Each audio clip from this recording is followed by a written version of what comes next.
Hey guys, it's Max here, and in this video, I just wanted to go over the 6 principles that I keep at the forefront of my mind when I'm booking anywhere from 40 to 60 meetings per month for my own agency and for the majority of our clients. So first things first to keep in mind is targeted prospecting. So you need to know exactly who you're selling to.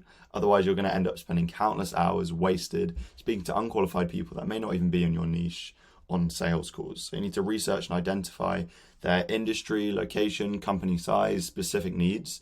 The more niche you can go in this, the better. Obviously, if you're just starting off, it may pay to go broad. And then once you've found out who you can actually really help, who your services are most suited to, you can niche down from there further. Utilize social media platforms, industry directories, and professional networking sites to find potential clients. So there's hundreds and hundreds of ways that you can actually find ideal clients in your niche. Some of the most popular websites are something like Apollo.io. You also have LinkedIn Sales Navigator, etc., Ocean.io, everything. It's really easy these days. Software makes it very easy to find ideal clients in your niche. I've got videos on Apollo that you can check out on my channel as well. So you can develop a clear understanding of your target audience's pain points and challenges to tailor your outreach effectively. So you want to know essentially what your ideal client desires, what your ideal client has fears about, and what your ideal client's pain points are. So without knowing these things, then how can you actually expect to have a service which satisfies any of these things? So that is the main reason people buy, to satisfy a desire, to alleviate a pain point, or to alleviate a fear or frustration. So you need to know exactly who you're selling to. You need to know exactly everything about who you're selling to.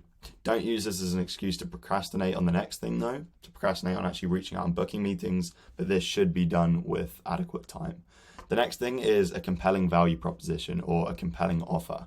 So to clearly communicate the unique value and the benefits of your SMMA services or just any online services that you can offer to potential clients. So this is the next thing off the back of the targeted prospecting. So once you have the ideal customer profile built out, you have their fears, frustrations, you want to center your offer around solving their number one fear, their number one frustration, gratifying their number one desire, etc. So without doing the targeted prospecting and working out what your clients truly want, you will never actually be able to create a compelling offer for them. So you want to also showcase your expertise, track record, and success stories to build credibility and trust in your offer. Your case studies really want to be shown alongside your offer. So wherever your offer is, you want to have case studies close to that. So you want to highlight how your services can address their specific pain points, achieve their goals, and deliver tangible results. So for example, a lot of people are saying we do lead generation for marketing agencies, but not enough people are actually digging into the exact pain points that these bigger marketing agencies are actually facing with lead generation and centering their offer around that. So the more in-depth you can go on the targeted prospecting and the ICP, the more it's going to pay off when you create your offer. So the next thing is personalized outreach. So you want to invest time in researching each prospect individually to understand their businesses and needs. That's what it says here, but honestly, you don't have to do that. That's the thing. If you segment your lead lists well enough, you can address a large group of people without having to manually send out a personalized first line for each person, because as we know, that's very time consuming. Craft personalized emails, LinkedIn messages, or video messages that grab their attention. Not enough people do this. Not enough people actually put in the time to create personalization for each person they reach out to. That is why it can prove to be very effective. For example, of the people watching this, how many of you have actually been pitched on LinkedIn with a video message? Probably none of you. If you are on LinkedIn, you probably see tons and tons of text messages, large bodies of text. If someone sent you a video message, do you think that would cut through the noise? Probably, yes. So you want to think, how can I actually stand out from the crowd here? Obviously, if you're messaging on LinkedIn, you want to have an optimized profile. You want to stand out from the crowd.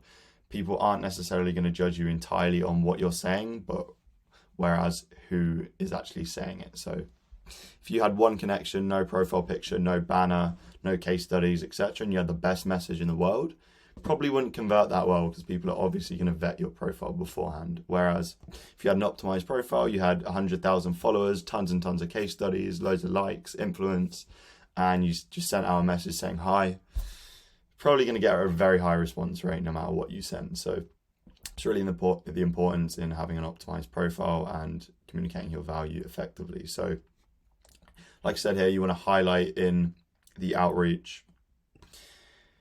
You want to just show genuine interest in working with them by referencing specific aspects of their business in your outreach. So yeah, obviously the more personalization, the better, but be aware of the time that it takes to create high value personalization. Next, the next principle here is consistent follow-up. So once you've received a interested reply, you want to continuously follow up essentially until you either get a yes or a no. So it's different when you're reaching out cold. So for example, if I reached out to a cold prospect who I've never spoken to before, I'd probably want to send an initial message followed up by anywhere from 3 to 5 follow-ups on that message. If it's LinkedIn, probably less, but if it's cold email, anywhere from 3 to 5, with the last 4 and 5 follow-ups probably going on over a longer period of time just to check back in. So it's entirely different when you do get an interested response. So if you're putting your offer in front of a prospect and they register interest, you have an interested lead. Why would you not follow up? What are you doing if you're not following up? Follow up at least 7 times, ideally until you can get either a yes or a no. If the prospect's ghosting you, it could be for a variety of reasons. They could genuinely be busy. They genuinely just they might want to speak a little bit later, but you need to get absolute clarity in that. You just really don't want to have prospects lingering around in the maybe zone.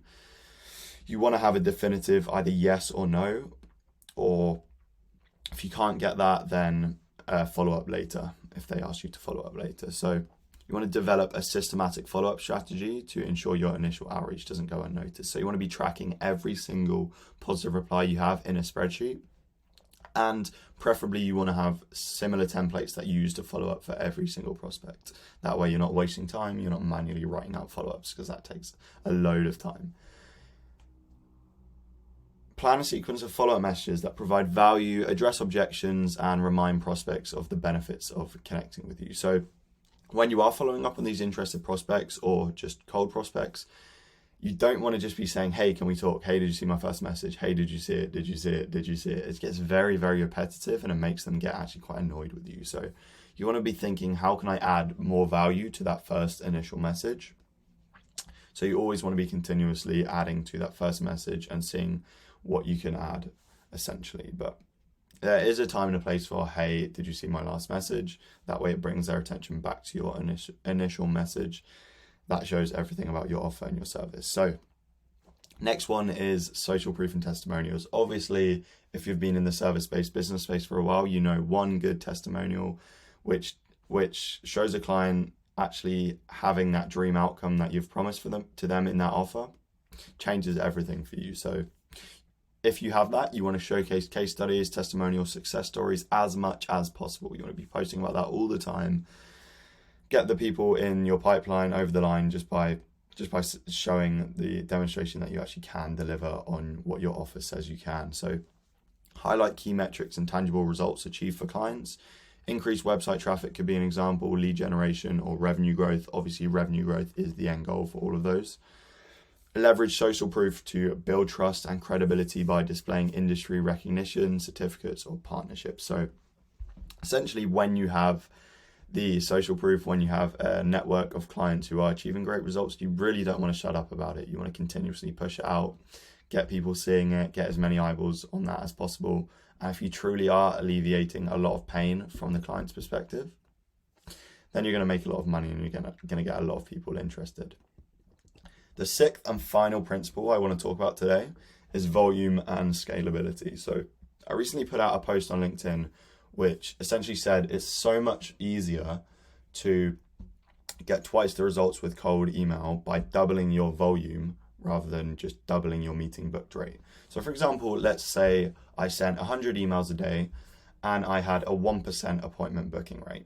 It would be so much easier if I wanted to book 2 appointments per day to just double that 100, just keep the exact same script, the exact same method, but just double that to 200 emails per day, than to try and rework the copy, continuously test, and try and get that to a 2% appointment booking rate. That is something that is completely overlooked by so many agency owners. They're thinking, oh, how can I get the best response rate? I want to have a 10% response rate. You really don't need that. You literally just need sufficient volume. People underappreciate how significant volume is in cold outreach. And like it says here, it's so easy to automate. At the end of the day, you can use CRMs, you can have automated messaging sequences. There's so many different Chrome extensions that can fire out messages on different social media platforms. You have platforms like Instantly, Smart Lead that can send out automated cold email sequences. Essentially, it's just extremely overlooked to focus more on volume than it is to focus on getting higher response rates. So you want to optimize your processes for scalability while still maintaining a balance between quantity and quality in your outreach efforts. So obviously when I say volume, I'm not saying just spam loads of the same shitty message to thousands of different people in your niche. Take time, take thought into your message, actually make sure it works, and then you have the option to scale it up. Once you have proof of concept, that's when you can double down on the volume. If you have, let's say, sufficient volume, you've sent 1,000 emails, you know over those 1,000 new contacts that you've contacted, you have a 1% appointment booking rate. Why would you not want to scale up that system and start sending, let's say if you were sending 200 emails a day, start sending 600 emails a day, 3x the volume, 3x the results if you have sufficient data. So that's all the 6 principles that I'm going to go over today that we use for booking 40 to 60 meetings per month. If you are interested in what we're doing, we're currently partnering with established marketing agencies to add $1 million a year in 6 to 12 months on a complete pay on results basis. Book a call in with me below.